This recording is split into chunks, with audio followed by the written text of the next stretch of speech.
guys, welcome back to the Quartermaster Corner. I'm your host, Noah Pitzer, and in today's video, we're going to be talking about sleeping pads. Sleeping pads are what I like to call a specialty item, meaning that you might need to purchase them before going on too many campouts with the troop. I know a few people at the Patrol Methods campout didn't have a sleeping pad, which is totally fine, but you would really like to have one, I'm pretty sure, because it'll make your sleeping a lot better, and you'll probably get less wet in the event of rain. So, let's go ahead and assess these four options here. Again, a lot of different options here for different people, depending on how you sleep, what events you want to go on, similar to the mess kits. But their bottom line is that you're going to need to get one if you're going to be camping with the troop for your most comfort, especially on the longer outings. So, let's just go ahead and jump right into this one right here, which is the foam roll. Very simple. I got this for about $10 at Walmart, I believe, about 7 years ago when I joined the troop, and it's really held up well. There are a few little blemishes from when I was been a little bit more rough on it, but the nice thing about it is that it has this nice egg carton design, so it kind of cradles your sleeping pad and grips it really nicely so that when you're in the tent on an incline, it doesn't really slide down.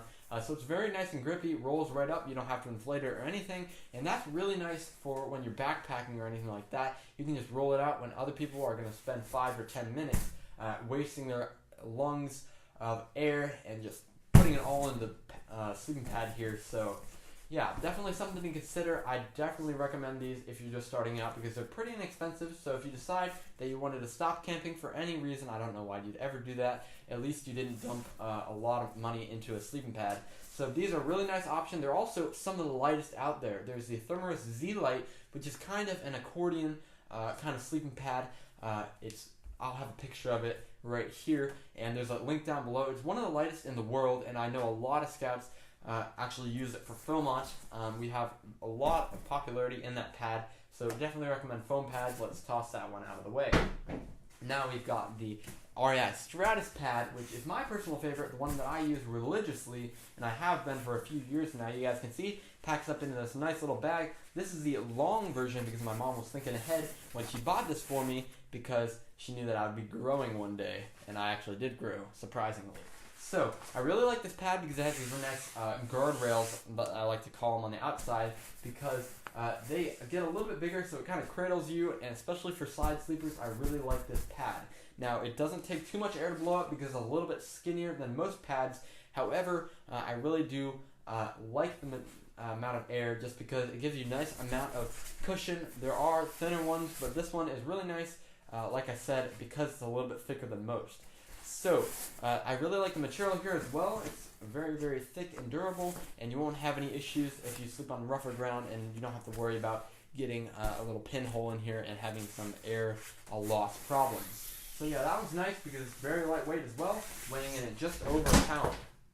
So now we've got the ThermaRest NeoAir extra wide, large, long, I don't know what you want to call it, but I would excuse this stain right here. I promise you I did not wet the bed. But this one has baffles in the opposite direction, so that's really nice just because it gives you more of like a mattress type feel.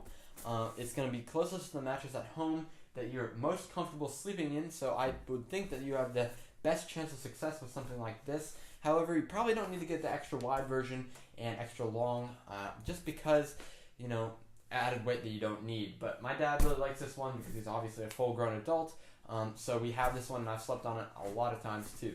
So that one is pretty much the same thing as the other one, just in a different configuration. Now this one right here is the final option. This one's from Lightspeed. My mom actually got this and she really likes it because it's self-inflating. There's a lot less work, but it still gives you the perks of an inflatable pad with the added comfort, and it's really nice for car camping. So this is actually the bag that it comes in. You might be a little bit confused here because you think that it's an inflatable pad. Well, actually, this one is self-inflating.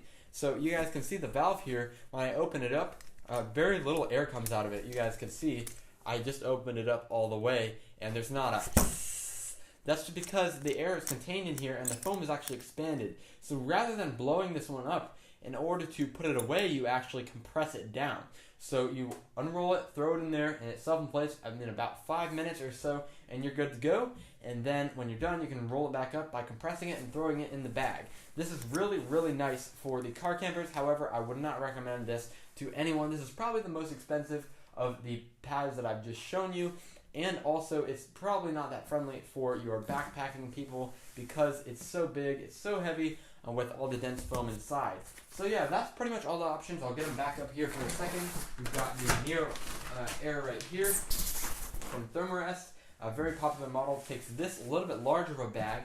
And then we of course got the Stratus right here, which is my personal favorite once again. And it takes the smallest of the bags right here.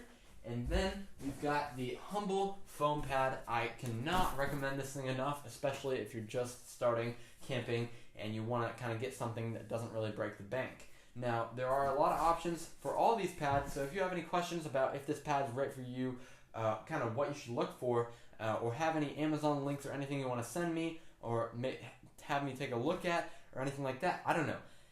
Whatever you want to do, please comment down below and I can check that out for you. Talk to me at a meeting. I'll be there for the most part to a lot of the upcoming meetings. And yeah, so thank you guys for watching. Hope you guys enjoyed it. I'll have links to all these products I featured in the video to the best of my ability down below. And comment down below what other different Quartermaster Corner videos you'd like to see from me, and I'd be happy to do them for you. So yeah, that's pretty much it for the video. I'll see you guys later.